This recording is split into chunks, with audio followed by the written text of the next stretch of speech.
Good morning student. हमारा topic चल रहा है ज्योग्राफी में, जो हमारा 12वीं क्लास की मानव भूगोल का जो भाग है मानव भूगोल का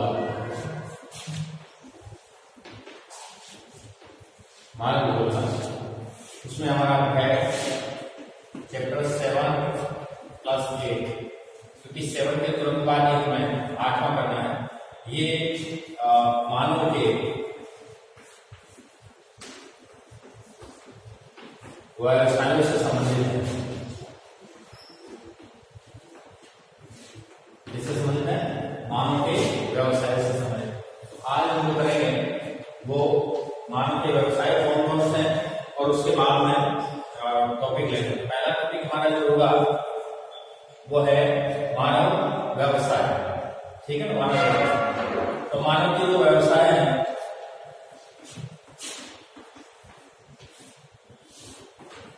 वो मुख्य रूप से 5 प्रकार के माने जाते हैं। 5 प्रकार के मानव व्यवसाय माने जाते हैं, उनके बारे में हम अध्ययन करेंगे। हमारा टॉपिक रहेगा, छोटा टॉपिक है। इसके बाद में प्रत्येक व्यवसाय का हम अलग से क्या करेंगे, अध्ययन करेंगे। हमारा जो टॉपिक चल रहा है मानव व्यवसाय, तो मानव देखिए, मानव भूगोल का जो केंद्र बिंदु है वो मानव है। मानव भूगोल का केंद्र बिंदु कौन है? मानव है। हम पढ़ते आ रहे हैं। और मानव तो एक क्रियाशील प्राणी है। क्रियाशील प्राणी है तो वो अपने जीवन के विकास के लिए, अपने खुद के विकास के लिए वो किसी न किसी प्रकार की कोई न कोई क्या करता है, क्रिया करता है। ठीक है ना। तो जीवन व्यापन के लिए की क्रियाओं को ही हम क्या कहते हैं, व्यवसाय करते हैं। क्या कहते हैं? व्यवसाय करते हैं। इस व्यवसाय के विकास के लिए जो इसका विकास कैसे हुआ, इस मानव के व्यवसाय के विकास कैसा हुआ, उसमें क्या क्या बदलाव हुए, उनके आधार पर हम देखते हैं।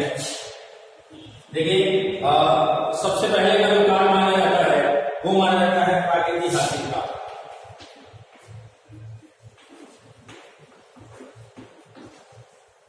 क्या माना जाता है? प्रागैतिहासिक काल माना जाता है। दूसरा जो रहता है वो रहता है प्राचीन काल। तीसरा जो हमारा टॉपिक रहेगा वो रहेगा मध्यकाल। चौथा जो रहेगा वो रहेगा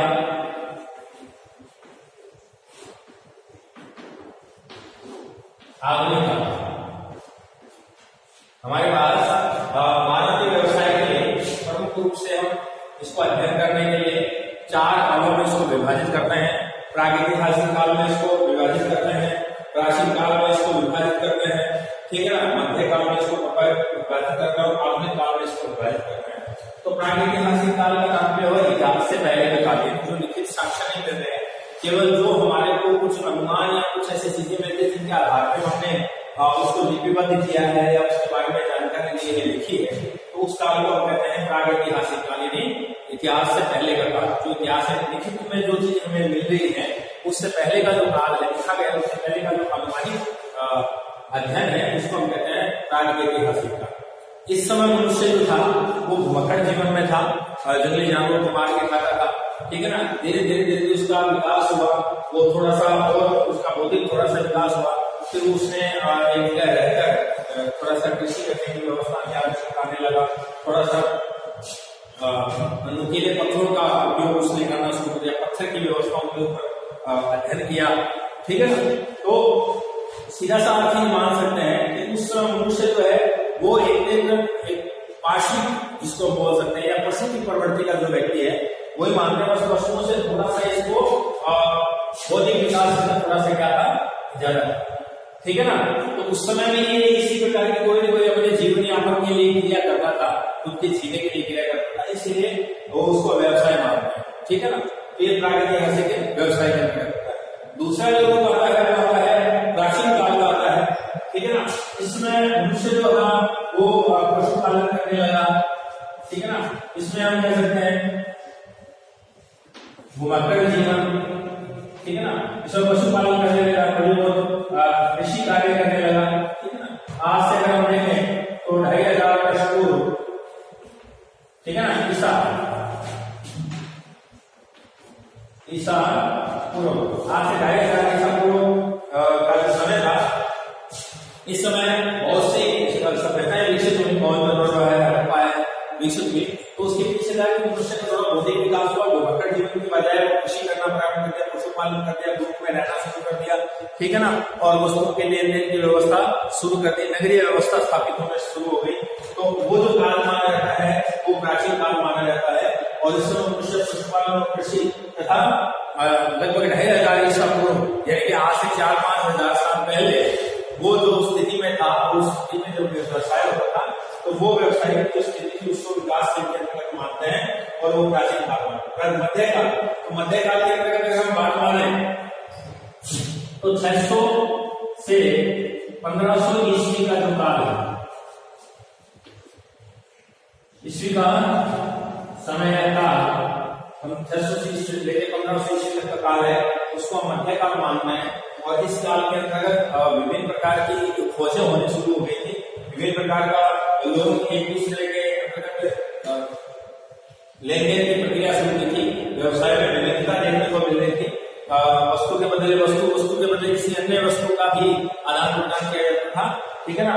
मुद्राओं का प्रचलन शुरू हो गया था, मुद्राएं दी जाती थी, एक दूसरे के व्यापार के लिए मुद्राओं का स्वरूप इसमें ज्ञात किया जाता था, और बड़े बड़े जमींदार और सामंतवादी व्यवस्था वहां पर लागू हो गई थी, लोगों ने बहुत बड़े हिस्से में कब्जा कर लिया था, और वो जैसा निर्धारित करते थे उस तरीके का व्यवसाय जो है वो इस क्षेत्र के अंतर्गत धीरे धीरे व्यवसाय की भटक जीवन का व्यवसाय होता था, अभी व्यवस्थित जीवन का क्या हो गया है, व्यवसाय हो गया। उसी प्रकार से अगर हम बात माने तो 15वीं शताब्दी के बाद व्यवसाय के अंतर्गत बहुत आमूल परिवर्तन हुए, ठीक है ना, और वैज्ञानिकों के द्वारा खोज की जाने लगी, नए नए विकास आए, नए आविष्कार हुए, आविष्कारों के आधार पर नई चीजों का निर्माण होने लगा, तो तकनीकी व्यवस्था के आधार पर व्यवसायों का बदलाव शुरू हो गया। इस तरह के बदलाव शुरू होने के कारण जो प्राचीन या प्रागैतिहासिक काल का व्यवसाय था और आज का व्यवसाय, दोनों में क्या है, बदलाव हो गया। तो वो एक विकास, यानी कि एक समय तो ऐसा था कि भटक जीवन व्यतीत कर रहा मानव, एक आज जो 15वीं शताब्दी के बाद का जो मानव है वो आविष्कारिक मानव माना जाता है, तकनीकी मानव माना जाता है, ठीक है ना। इसके कारण विभिन्न प्रकार की मशीनों का उपयोग किया गया, उद्योगों की स्थापना की गई, व्यवसाय का रूप बदल गया, मानव की जीवन स्तर में वृद्धि हुई, ठीक है ना। तो जैसे जैसे समय बदला वैसे वैसे व्यवसाय का भी क्या हुआ, वर्गीकरण चेंज हुआ, ठीक है ना। ये मानव व्यवसाय के विकास के लिए समय माना जाता है, प्रागैतिहासिक काल है, प्राचीन काल है, मध्यकाल है और आधुनिक काल है। इस समय मानव के जो व्यवसाय है उनका विकास हुआ, कैसे कैसे उसमें बदलाव हुआ, ठीक है ना, ये चीज मानते हैं। इन सबके आधार पर ये अगर माने तो मानव के व्यवसायों को मुख्य रूप से हम 5 भागों में क्या करते हैं, विभाजित करते हैं, ठीक है ना। इसमें हम नाम लेते हैं प्राथमिक व्यवसाय, ठीक है, द्वितीयक व्यवसाय, तृतीयक व्यवसाय,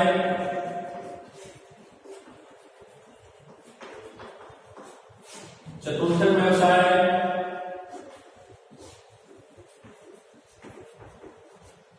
और एक पांचम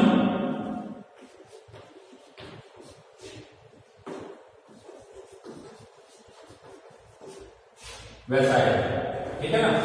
पंचम व्यवसाय के नाम से इसमें जाना जाता है। अब इनको थोड़ा सा ध्यान रखना है आपको, ये जो व्यवसाय है और ये जो व्यवसाय है इनमें थोड़ा सा अपने को डिफरेंस देखना है। देखिए, ये प्राथमिक व्यवसाय का संबंध जो है वो ग्रामीण परिवेश से देखा जाता है। इसका मतलब इनका सीधा संबंध होता है भूमि से और प्रकृति से, सीधा संबंध इसका किया जाता है प्राथमिक व्यवसाय के अंदर, ठीक है ना। और ग्रामीण परिवेश होने के कारण इसमें जैसे मान लो कृषि कार्य है, पशुपालन है, मत्स्य पालन है, आखेट है, ठीक है ना, खनन कार्य है, प्राथमिक व्यवसाय से संबंध रखते हैं। और प्राथमिक व्यवसाय का संबंध यानी ये सारे कार्य जो किए जाते हैं वो कहाँ पर किए जाते हैं, ग्रामीण क्षेत्रों में किए जाते हैं।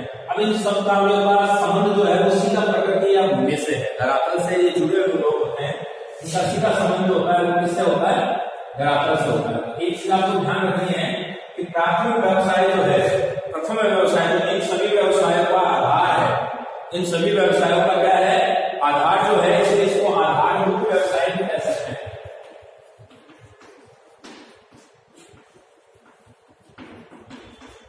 क्या कहते हैं इसको आधारभूत व्यवसाय के नाम से भी जान सकते हैं, ठीक है ना।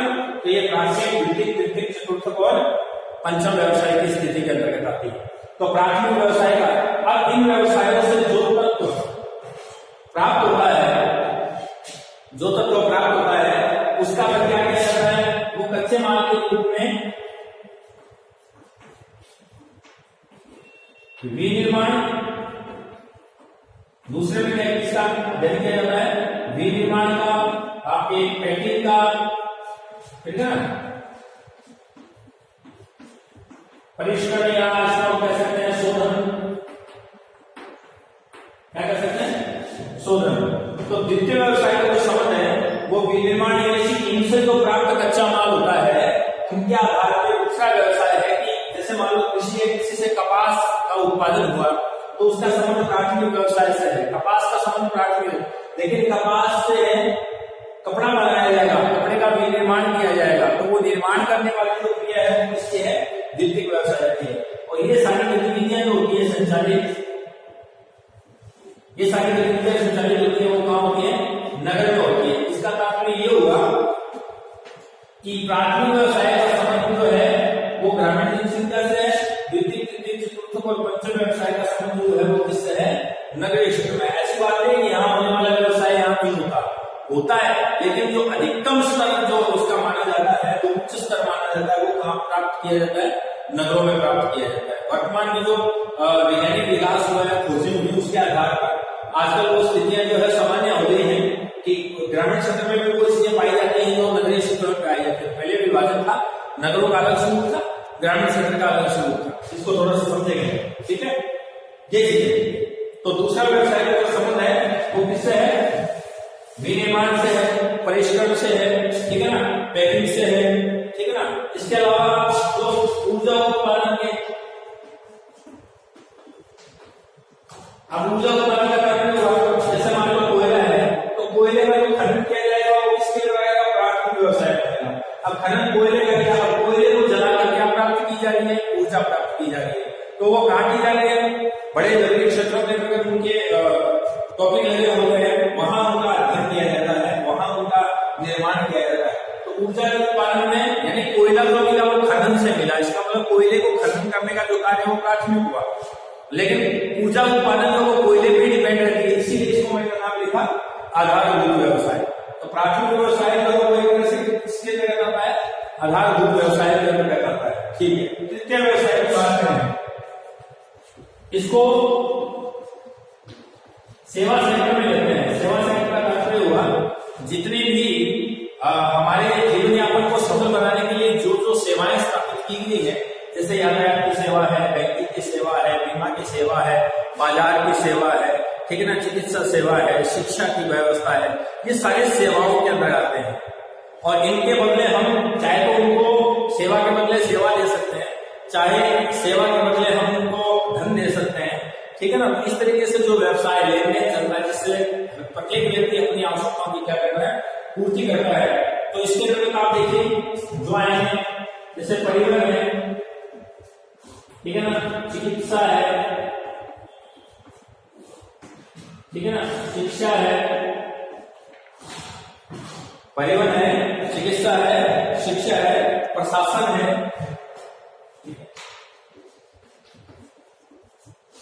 मनोरंजन है, जैसे सिनेमा हॉल वगैरह है, परिवहन है, चिकित्सा है, शिक्षा है, प्रशासन है, मनोरंजन है, बीमा है, बैंक है, बीमा, बैंक, पर्यटन, ठीक है ना। ये सारे जो अध्ययन किया जाता है वो किसमें किया जाता है, तृतीय व्यवसाय में किया जाता है। इन इन सबकी हम सुविधाएं लेते हैं, इन सबकी हम सेवाएं लेते हैं। चिकित्सा सेवा, परिवहन सेवा, बैंक सेवा, बीमा सेवा, शिक्षा सेवा, परिवहन सेवा, प्रशासन सेवा, ठीक है। तो ये सारे जो है वो मानव की सेवा के लिए, मानव के विकास के लिए जो अपना योगदान देते हैं, वो सारे के सारे जो व्यवसाय आते हैं वो किस मानते हैं? सेवा सेक्टर मानते हैं। इसलिए तृतीय व्यवसाय को हम कौन सा सेक्टर मानते हैं? सेवा सेक्टर मानते हैं, ठीक है ना। इसका आपको ध्यान रखना है, इसको हम सेवा सेक्टर में स्थापित करते हैं विशेष व्यवसाय। अब बात आती है चौथे और पांचवें व्यवसाय। इसको हम जो स्तर देते हैं वो रहते हैं बौद्धिक सेक्टर। बौद्धिक सेक्टर का मतलब इसमें जैसे मान लो आर्थिक व्यवसाय है, इसमें काम करने वाले लोगों की संख्या तो खूब होगी लेकिन आय कम होगी। यहाँ आय ज्यादा है लेकिन लोगों की संख्या क्या है? कम है।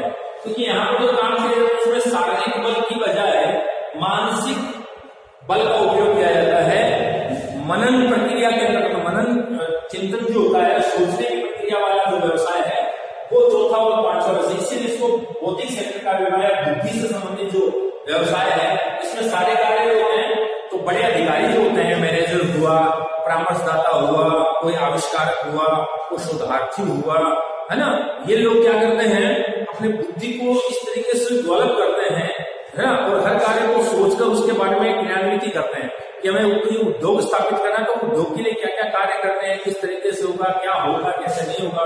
कोई योजना स्थापित करनी है तो वो योजना लागू होगी कि नहीं होगी, उसमें कौन कौन से कार्य हम करें, किस किस प्रकार की उसके अंतर्गत हमारे को दिक्कतों का सामना करना पड़ सकता है, या उसके लिए कौन कौन से उपाय सकते हैं। ये सारा काम जो करते हैं वो चौथे और पांचवें व्यवसाय में संलग्न व्यक्ति ही करते हैं। इसलिए वो अधिकतम से अधिकतम अपनी बुद्धि का प्रयोग करते हैं। तो ये व्यवसाय जो है वो किस पे डिपेंड करता है? बुद्धि पे डिपेंड करता है, ठीक है ना। अब इसमें जैसे मान लो हम चौथे व्यवसाय की बात करें तो चौथे व्यवसाय के अंतर्गत बात किसकी आती है? सूचना। अब सूचना का संबंध किससे हुआ? बुद्धि से होगा। इसके बाद में शोध, इसी चीज के बारे में हमें शोध करना है, तो ये चीज खोदनी है, ठीक है ना। तो उसके बारे में जो अध्ययन करना है उसका शोध। प्रबंधन,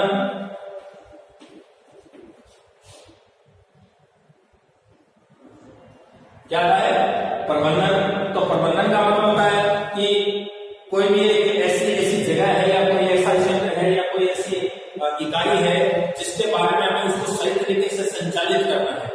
वो तो व्यवस्थित है, चाहे व्यापार हो, चाहे उद्योग हो, कुछ भी हो, चाहे स्कूल हो, कुछ भी हो, एक तरह से उसको व्यवस्थित तरीके से उसका विकास करने की प्रक्रिया जो होती है उसको क्या कहते हैं? प्रबंधन करते हैं। तो ये सोचने वाला काम है, ठीक है ना। उच्च शिक्षा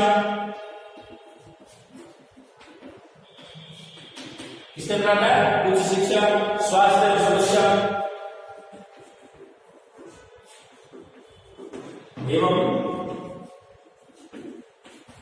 सुरक्षा, स्वास्थ्य में सुरक्षा। ये टॉपिक से चल रहा है, सूचना, शोध, प्रबंधन, शिक्षा, स्वास्थ्य और सुरक्षा, ये सारी चीजें सोचने पे डिपेंड करती है। इनमें लगे हुए व्यक्ति जो होते हैं वो इन चीजों के विकास के लिए अपने बुद्धि का उपयोग करते हैं, ठीक है। इनमें संख्या कम होती है। जैसे मैनेजर को बैंक में एक ही होता है तो वो मैनेजर क्या करता है? उस पूरे बैंक का प्रबंधन करता है।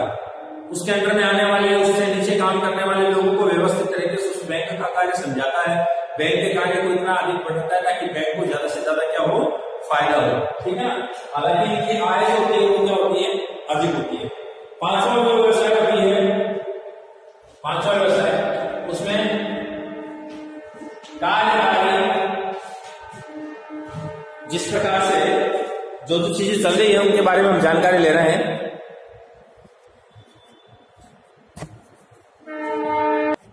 पांचवा जो व्यवसाय है उसके अंतर्गत जो टॉपिक आता है, जैसे कार्यकारी निर्णय करता है। निर्णय करने का मतलब कोई डिसीजन अगर लेना है, ठीक है ना, कोई चीज बड़ी सी, जैसे मान लो देश के प्रधानमंत्री को कोई निर्णय लेना है, ठीक है ना, तो वो किसी न किसी प्रकार की परामर्श व्यवस्था से सलाह लेता है तो उसके, इसलिए निर्णय करना, परामर्श करना, ठीक है ना, ये सारे जो हैं ये इसके अंतर्गत आते हैं। इसके अलावा तकनीकी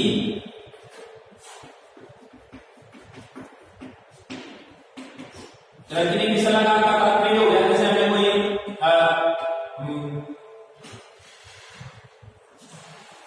रॉकेट बनाना है, कोई हमें परमाणु बम बनाना है, या कोई अन्य प्रकार की कोई तकनीक का विकास करना है, कोई बैंक से संबंधित तकनीक का विकास करना है, ठीक है ना। जैसे अभी कैशलेस सिस्टम चल रहा है, तो मोबाइल से जो चीजें हमें कर रहे हैं वो सारे जो है वो तकनीकी सलाहकार होता है, ठीक है ना।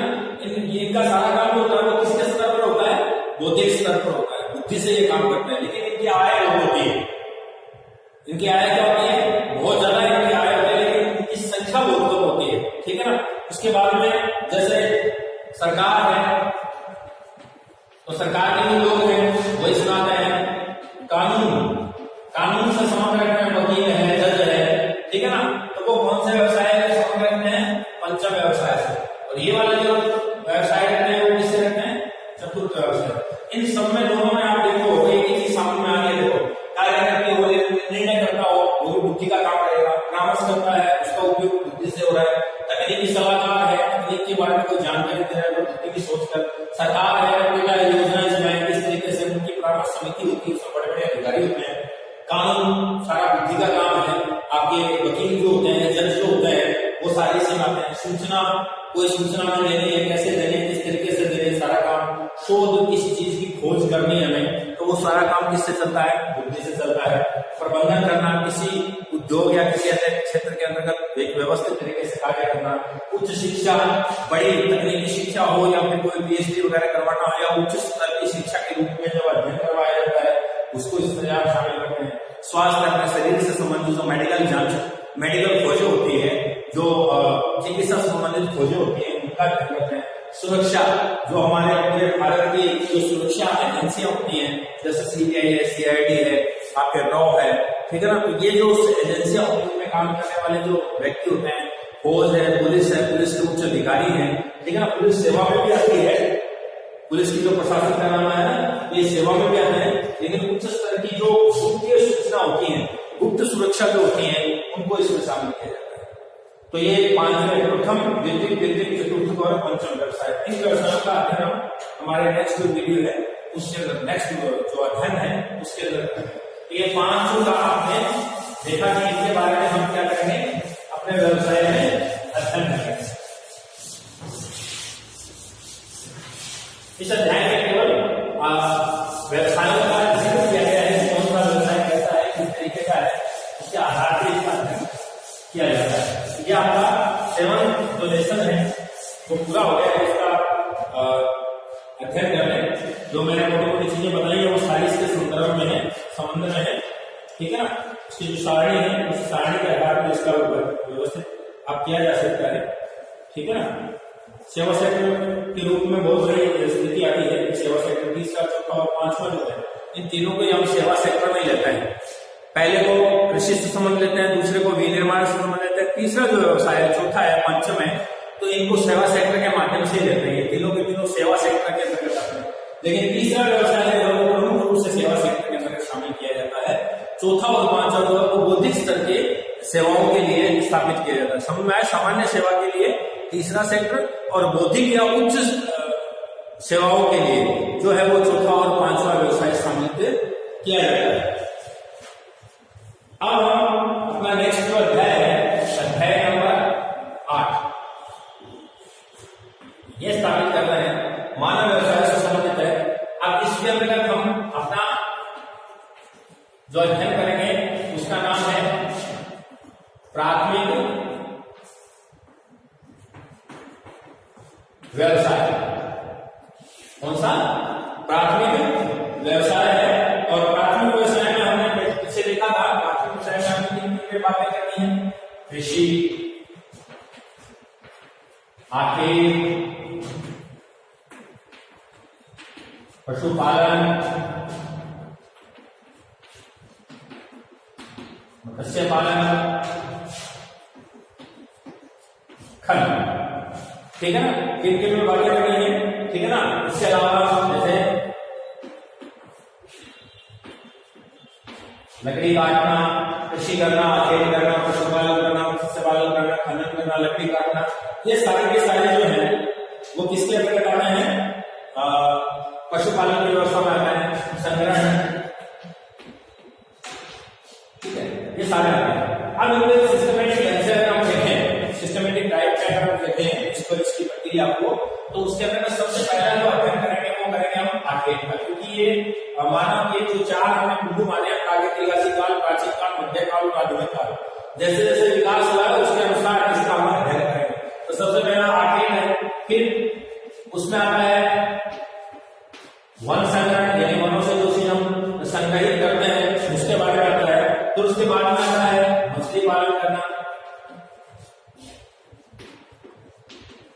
मछली पालन के बाद में आता है पशुपालन, मानव ने पशुपालन शुरू किए, पशुपालन के बाद में उसने कृषि करना प्रारंभ किया, और कृषि के बाद में उसने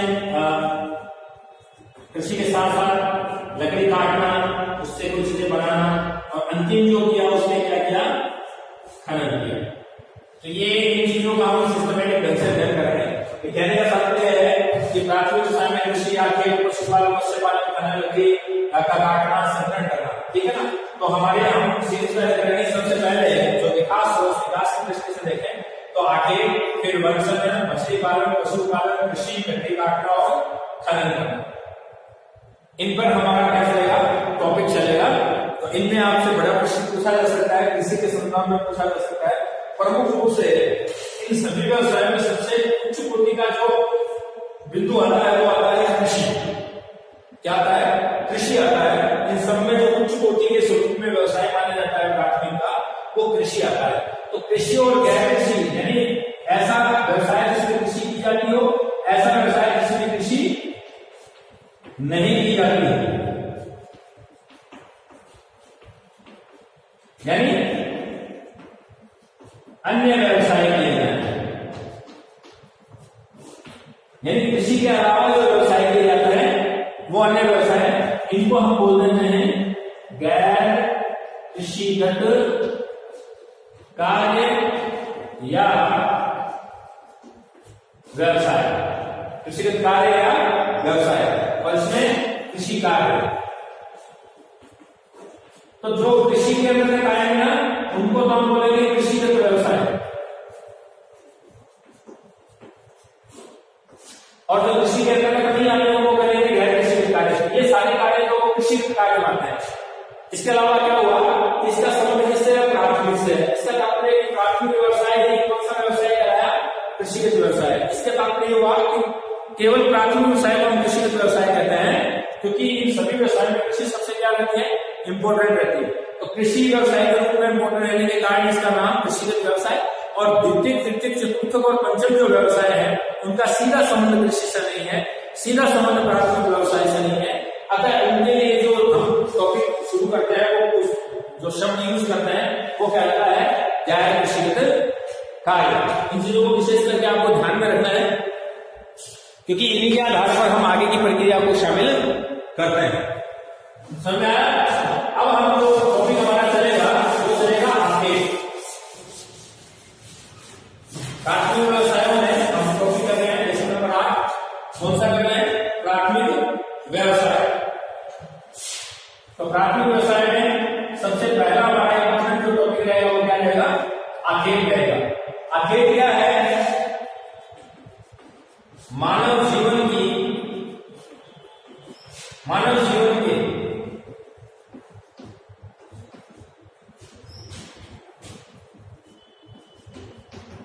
व्यवसाय का प्रथम कह लो या आरंभिक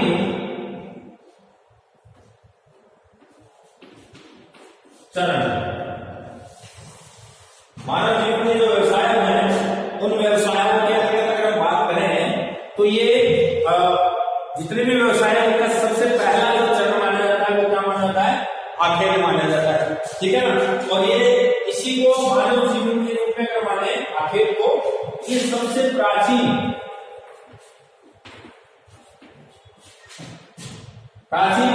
उद्यम है। किसके द्वारा, उद्यम मानव के द्वारा। ये जो प्राचीन आर्केड है, तो प्राचीन व्यवसाय में व्यावसायिक प्रक्रिया के अंदर मानव जो है वो आर्केड जो है वो सबसे प्राचीन उद्यम माना जाता है, मानव के द्वारा किया जाने वाला। और ये मानव व्यवसाय का आरंभिक स्तर भी इसको मानते हैं। ठीक है ना। इसमें सबसे कम व्यक्ति की आवश्यकता पूर्ति होती है, सबसे कम व्यक्ति की आवश्यकता होती है। दो होती है कम व्यवस्थित की यहाँ अखेर करना है, तो अखेर करने के लिए 2 या 4 या 5 आदमी जो उस जीव के लिए जिसका शिकार करना होता है उनके लिए आता है। 2 आदमी भी शिकार कर लेते हैं, छोटा जीव तो 1 आदमी भी शिकार कर लेता है। तो इस व्यवसाय के लिए मानव की आवश्यकता क्या पड़ती है? कम से कम पड़ती है। कम से कम मानव की आवश्यकता के रूप में को देखा जाता है। लेकिन ऐसी क्रिया के लिए जो आर्थिक क्षेत्र है, ऐसी आर्थिक क्रिया के लिए जो क्षेत्र है वो बहुत बड़ा होता है। जंगल होते हैं, बहुत बड़े जंगल होते हैं। तो आर्थिक ऐसी जो प्राथमिक व्यवसाय के लिए आर्थिक क्रिया किसे कहते हैं? मानव जीवन यापन के लिए जो क्रिया करता है उसे आर्थिक क्रिया कहते हैं।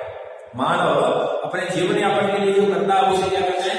आर्थिक क्रिया कहता है। और इन आर्थिक क्रियाओं से जब उनको कुछ प्राप्त हो जाता है तो उसको हम क्या कहते हैं? व्यवसाय कहते हैं।